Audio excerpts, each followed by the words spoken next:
may remercier fédération sénégalaise en passant par là remercier les liens pour les acteurs parce que ay acteurs ngeen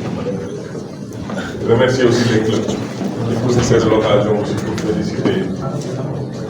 Jaraaf qui a été champion di ko encouragé di ko ñaanal yàlla ci suñu jëm na ko ci yàlla defal lu gën ci moom ñuy encouragé aussi génération ci final bi ñu jëm yàlla na ko yàlla defal lu gën ci moom di féliciter aussi sama collègue parce que compétition bi équipe yu bari la woon mais bu yàlla defee tey ñun ñaar ñoo ciy mujj te dina am ku ci gën lamb yi donc c'est un travail qui est déjà fait et ñoo ngi leen ci remercier di ngi féliciter aussi la Ligue Pro pour la maîtrise de cette compétition parce que aussi wax nañ ko sax ñun yàgg nañ ci football bi moom mi nekk nii peut-être directeur exécutif bi laa été entraîneur tey peut-être ñun problème yi ñuy jànkonte moom jànkonte na ñu raw yooyu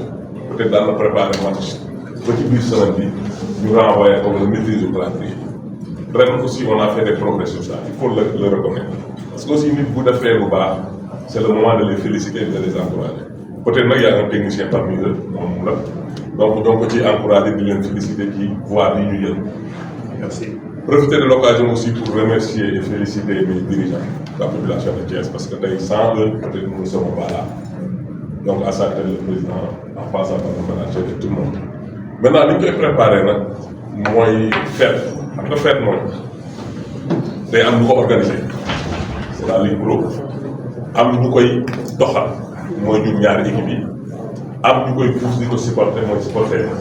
donc ñun si suñu wàll lépp lu ñu mën pour faire bi neex rafet ñëpp jot ci dinañ ko def mooy ñun on est les acteurs à travers peut-être nos joueurs qui seront sur le terrain et war a def spectacle bi war ko def dans le fair play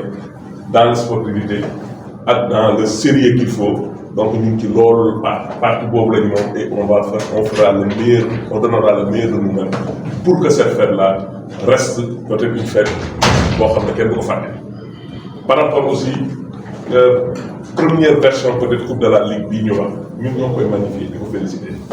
parce que ñoo koy wax sànq xale yi ñoo doon parents pauvres comme ni ko waroon ci waxee ci football bi mais waaw donc loolu aussi il faut ñu admettre ko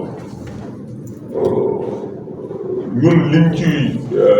ëppal solo mooy équipe bu nekk dafa am politique ñun tey boo ñu gisee depuis 4 ans.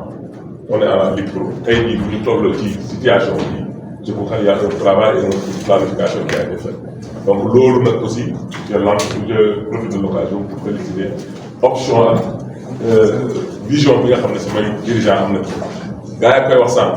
dans l'équipe qu'on présentera ñun ñëpp xam nañ ne peut-être qu'on vient d'arriver mais tey il y a pas mal de joueurs yoo xam ne peut-être ils étaient dans l'équipe première ils sont dans cette situation là donc loolu daal laa la mën a wax ci préparation bi di ñaanal jàmm waa Pikine ñoom it ñu koy préparer sérieusement mais ñun suñu wàll lépp lu ñu mën pour que fête bi neex sur le plan de jeu sur le plan de sportivité sur le plan de l'engagement on le fera inchallah te di ñaan yàlla aussi yàlla defal ñu di gën ci ñun bu dëppoog ndam yàlla nañ ko may bu dëppoog leneen it on fera en sorte que personne ne regrettera d'être venu. On ne fera pas quelque chose de bon ci règlement bi. Parce que dinaa rey parce que lu tax may rey mooy si Pikine fait confiance à ces jeunes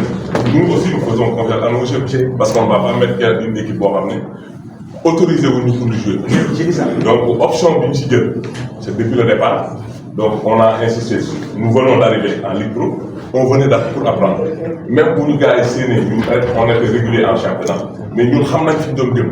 On voulait se mesurer aux autres, jouer, mais on avait une politique très définie. Dans la conception même de l'équipe qu'on avait mis en place, il y a 6, mais il y a 7 ou 8 joueurs, c'est des jeunes joueurs, c'est des juniors. Mais pour apprendre, on avait pris l'option, peut-être d'ici 1 an, 2 ans, on va voir la meilleure équipe peut-être de Ouadan, on peut les garder, parce que c'est une question que ça nous pose. Mais une finale, ça se joue et ça se gagne. ñaar yëpp lay boole parce que tey jii li ñu indi finale c'est pas fortuit, c'est un travail, c'est une planification. Même si j'ai respecté aussi l'olu waa Pikine di def, mais c'est une compétition qui sera ouverte et chacun viendra avec ses armes. C'est pas parce qu'on vient avec des joueurs qui souvent compétit en Ligue 1 qu'on va forcément gagner par rapport à une équipe boo xam ne peut-être ils ont l'habitude de jouer ensemble depuis un certain temps. Donc ñun bi ñu demee ba xam peut-être aussi ça il faut pas se voiler la face. bi ñu demee ba xam ne peut-être championnat bi c'est déjà pas plié, donc on a la possibilité d'amener une équipe de Thiès en finale. Il faut pas se désigner sur les moyens. On a fait descendre peut-être 2 ou 3 jours yoo xam ne peut-être tey jii en contrepartie bu championnat bi ci toujours sori trop, peut-être ils jouaient beaucoup sur les 2 tableaux, ils étaient un peu épuisés, donc c'est normal. Maintenant, li ma la mën a wax mooy la fête sera belle, on va jouer notre partition, on fera le maximum possible pour que ndam li des Thiès yàlla nag mooy dogal. Sur les considérations tactiques, on a vu contre Génération Foot amener votre bloc assez haut, amener un dernier pressing, ce qui a valu les 3 buts en mi-temps. Pikine qui joue contre nature, qui va préparer depuis derrière. Comment comptez-vous aborder ce match sur le plan technico-tactique? Mais xam nga les matchs se suivent, il y a des plans de jeu généraux, il y a des plans de jeu spécifiques. Aujourd'hui,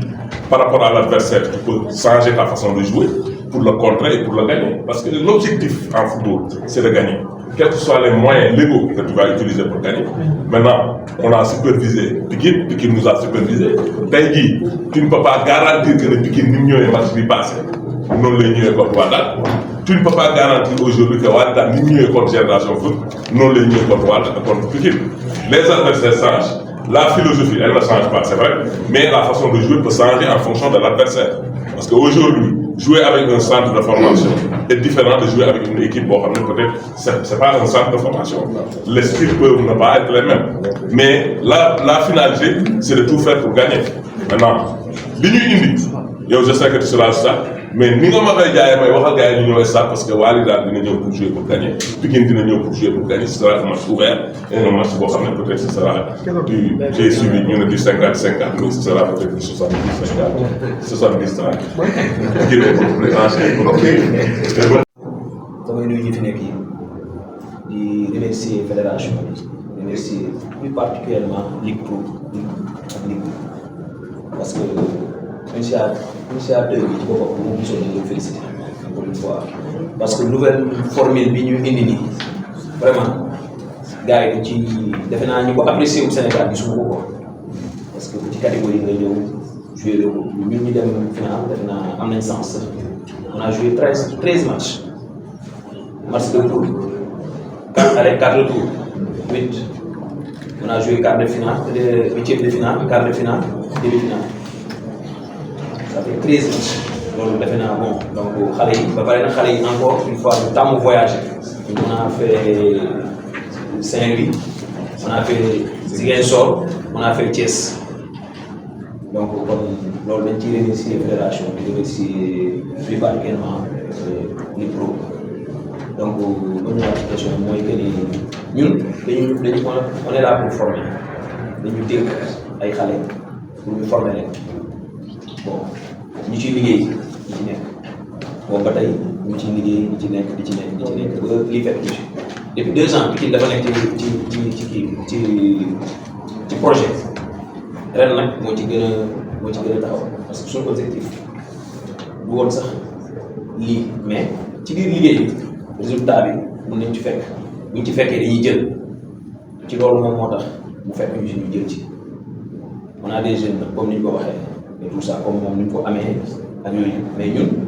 ci biir championnat bi ñu départ ba ñuy nekk fi on a 5 cadets dans l'équipe junior on a 5 cadets dans l'équipe junior yoo xamante ni ñenn ñi joué nañu ñenn ñi toog nañu remplaçant ñenn ñi titulaire la donc kon ñun ñu ngi ci suñu projet ba lii fekk ñu ci donc Wally daal nag donc c'est grande équipe avec un grand entraîneur encore bon ñu koy féliciter ñëpp ñi bokkoon ci parcours bi ñu ci ñëwoon nga xam ne nag suñu borom moom mooy maye moom moo may ñun ñaar ñu dem final ñu ngi koy ñaan aussi ni ñu ko tàmbalee ci bismillahi rahmaani rahim ñu terminé ko ci alhamdulillahi rabbil alamin di yàlla may ñu dam quoi incha allah scouté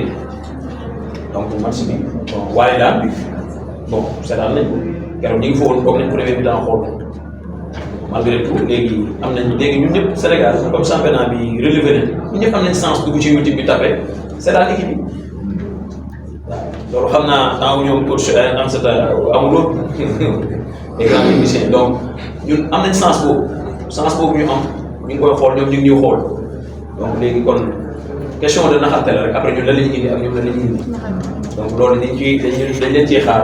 ñoom dañ ñu ciy xaar.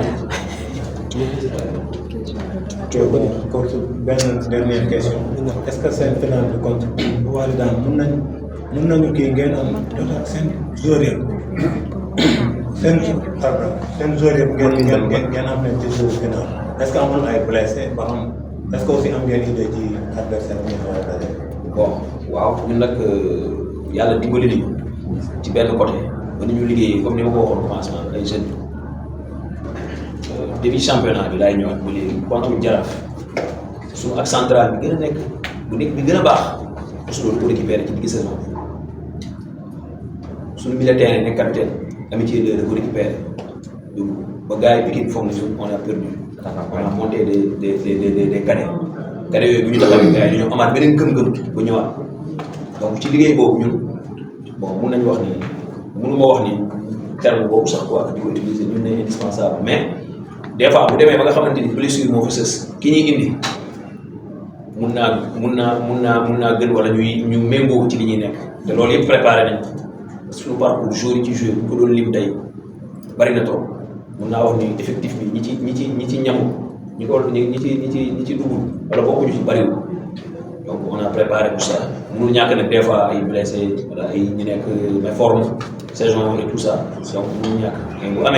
bu amee ci diggante bi nag dinañ ko lijjanti incha allah. li ngeen def ba denc Pape Junior Dembélé Gaye ak Mamadou Bousso bu Sonacos est-ce que yéen a ngi waajal plan pour denc Mame Saliou Thioune Mouhamed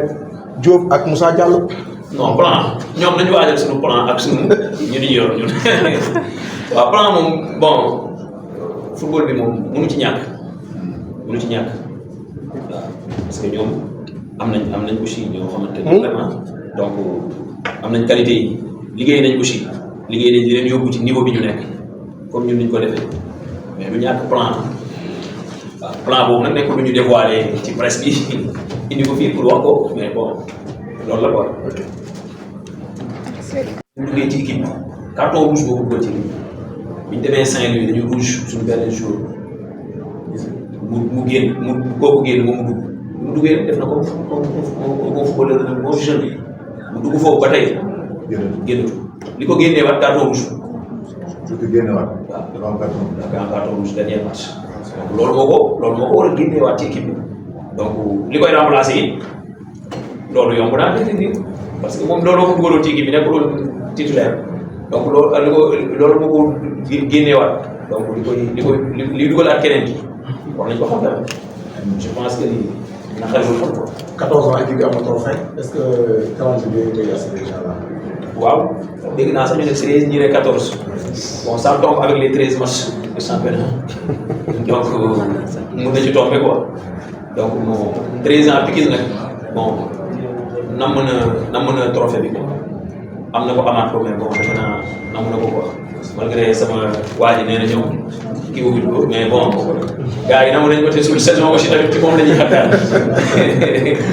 donc c'est ça.